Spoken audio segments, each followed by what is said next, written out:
자, 오늘 영상은 바로 지난 영상 중국판 리만브라더스의 후속판입니다. 좀 더 구체적인 설명을 추가했습니다. 우선 지난 영상에서 의견 주신 분들의 내용을 살펴보고 진행하겠습니다. 자, 바오샹은행 같은 듣보잡 은행이 은행 파산이 뭔 대수냐, 작년에 이미 부도났는데 웬 뒷북이냐, 국내 뉴스에는 왜 안 나오냐, 이런 질문들이 많이 올라왔습니다. 바오샹은행은 내몽골 자치구의 상업은행이었습니다. 내몽골 자치지역의 기업들에게 대출을 해주었던 은행이죠. 그런데 이 회사가 최종 파산 신고 선고를 받으면서 지방에 있는 은행들의 부실이 이제는 회생이 불가능하다라는 사실을 보여주는 좋은 사례가 되는 것이죠.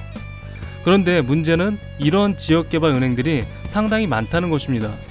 불량채권으로 부도가 나더라도 전혀 이상할 것이 없는 은행들이 현재 수백 개가 될 것이라고 예상하고 있습니다.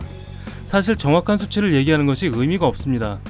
회계장부가 투명하지 못하기 때문에 누가 건전하고 누가 부실한지 장부로는 알 수가 없고요. 일이 터져야 비로소 대응을 하기 시작합니다.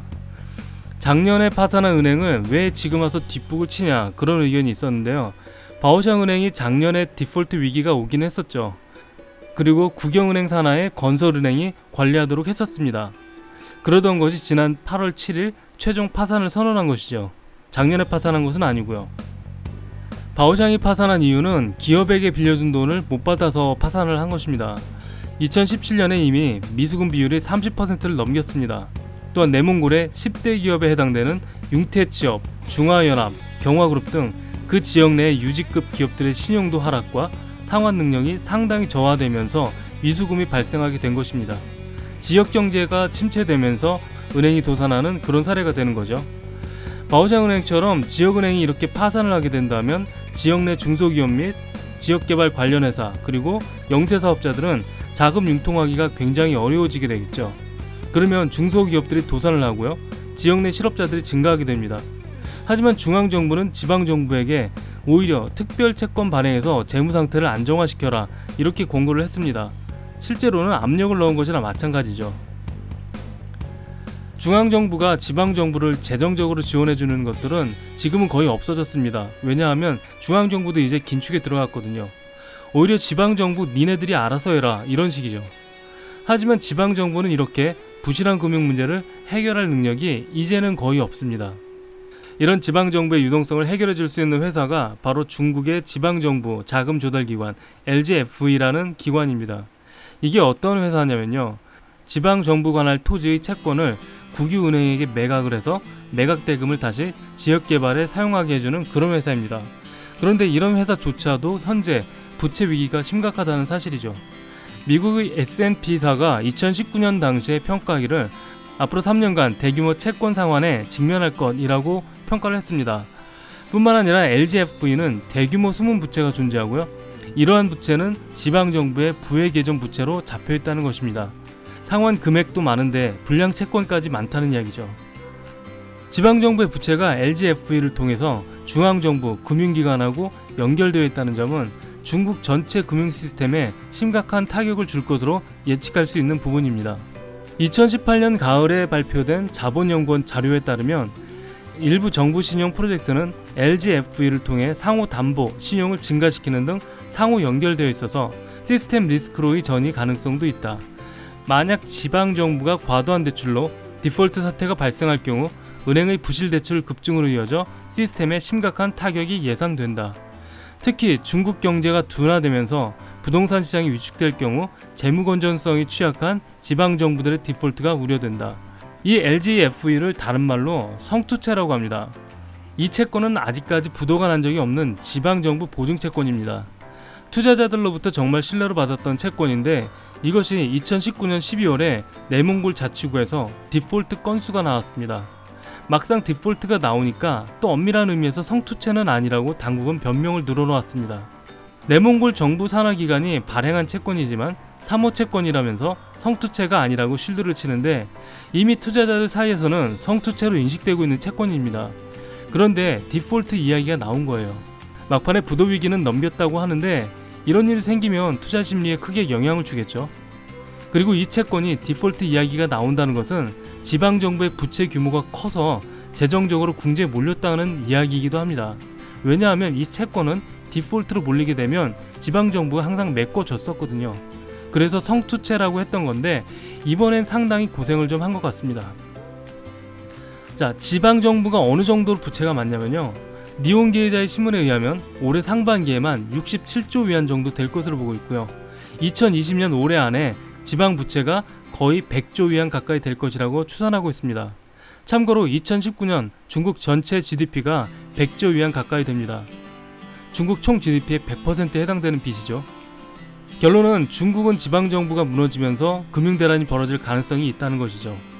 그 지방정부에서 지역경제 활성화에 필요한 금융 제공을 중소민간은행이 해온 것입니다. 바로 바오샹 은행 같은 그런 은행들입니다.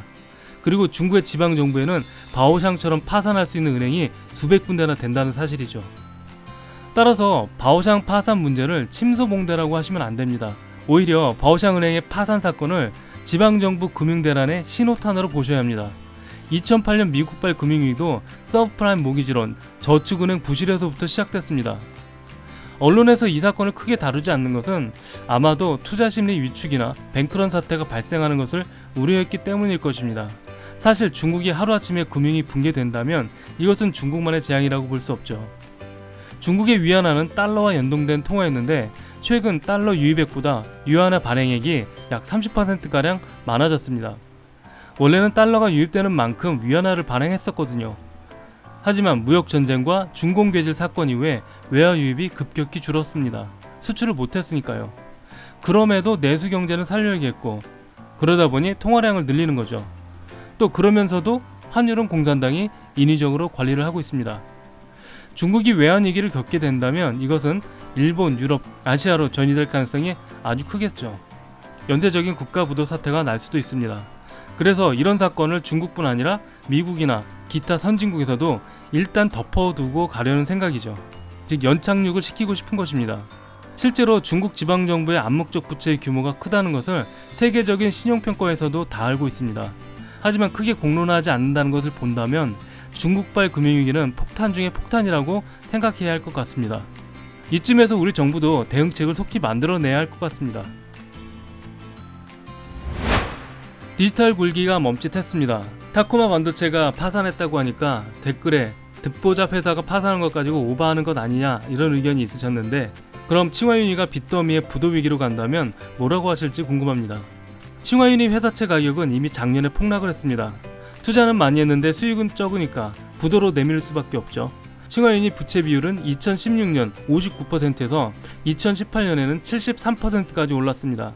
당장 1년 안에 갚아야 할 부채가 자그마치 200억 위안이 넘습니다. 현재 칭화윤희 그룹은 신용도가 많이 하락한 상태이고요. 2021년부터 충칭 공장 가동해서 본격적으로 디램 생산 들어간다고 하던데 2021년이면 또 IT 세상이 변했을 텐데 얘네가 만든 디램이 잘 팔릴까요? 167조 투자했다고 하던데. 중국이 반도체 제품 수입 물량이 연간 380조 정도 되거든요. 이 중 디램이 40%입니다. 중국 내 디램을 100% 자체 공급한다고 해도 투자 금액을 회수하는데 얼마나 걸릴지 알 수 없습니다. 중국 디램이 품질이 낮기 때문에 중국 내 모든 디램을 중국산으로 쓸 수도 없습니다. 사실 ROI 생각하면 좀 까마득합니다. 잠깐 계산해 볼까요? 중국의 디램 시장이 152조 원밖에 안 되는 시장 규모인데 한 회사 투자 금액이 167조라는 거죠. 칭화윤희가 충칭에 투자한 금액이 167조입니다. 근데 디램 만든다고 하는 회사가 많거든요.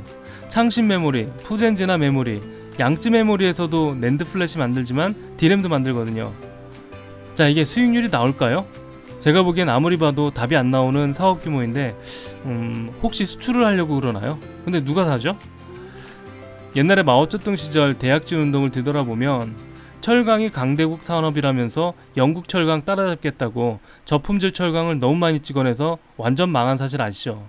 아무래도 중공 반도체 굴기가 제2의 철강 산업 되는 것은 아닌지 모르겠습니다. 반도체 굴기만 망해가고 있는 것이 아닙니다. 지금 파산 위기에 몰린 유명한 회사만 해도 수도 없습니다. 중국 항공사 하이난그룹은 부채 때문에 중국 하이난성 정부가 자산 매각하고 인수한다 그러죠. 우리나라 일부 언론에서는 공중분해된다는 말도 있습니다. 칭화윤희의 칭화대처럼 베이징대 후광을 업은 회사가 있는데 팡정그룹이라는 회사예요. 이 회사도 부채로 디폴트 선언했었죠.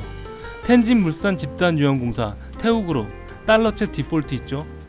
알루미늄 생산업체 친화해성투자그룹, 달러채 디폴트 있었죠.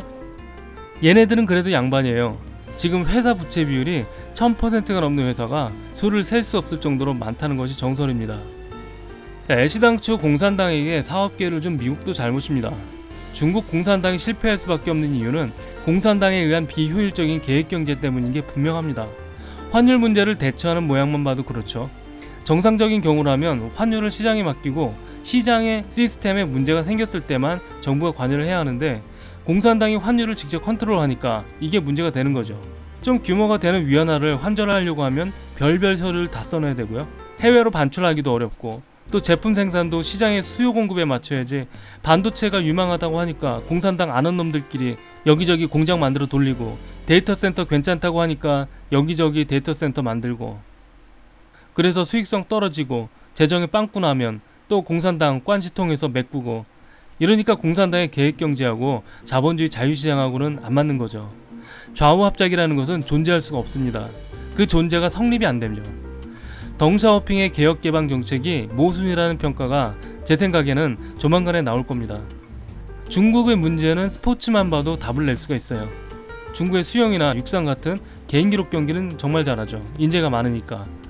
축구 같은 단체 경기는 잘 못해요. 왜 그런지 제가 곰곰이 생각을 해봤는데 이게 비리가 있는 것 같습니다.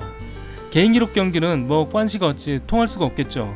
빨리 뛰고 스케이트 빨리 달리고 수영 빨리 하는 사람이 이기는 거니까요. 그걸 어떻게 속이겠어요. 근데 축구 같은 거 보면 한두 명 어리버리돼도 어지간하면 돌아가거든요. 아마 선수들 구성할 때 또 그놈의 관시 가지고 공산당 누구 아는 놈 돌고 돌아서 선수 뽑았을 겁니다.